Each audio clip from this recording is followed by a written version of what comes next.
If the early motives for revolution were mercenary and self-serving, the year 1776 saw those beginnings transform and crystallize into America's beautifully idealistic Declaration of Independence. But that year would also see the Americans plunged into a war of desperation, as Britain unleashed on her colonies the full measure of her military might.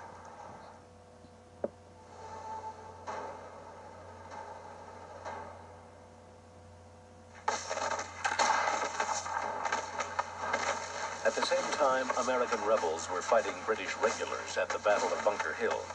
The Continental Congress was in session here at Philadelphia's Independence Hall, formerly Pennsylvania State House.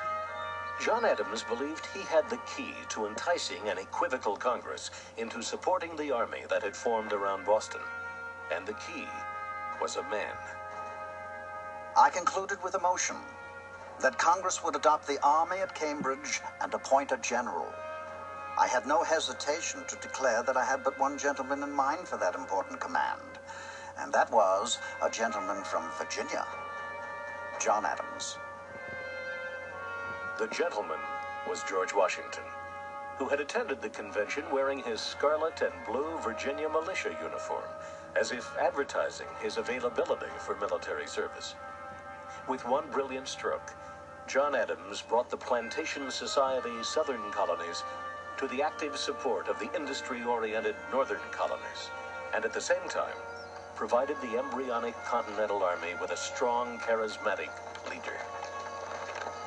He was the revolution. He was the army. He is the only American who's ever lived who, if he had chosen to, could have become king. There was a movement toward the end of the revolution to make him the king of the new country.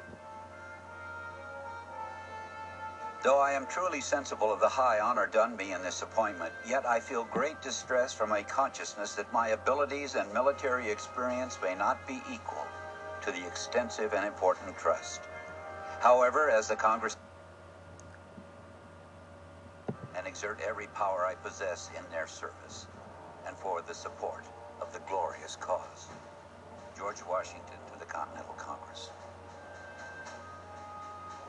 He was a man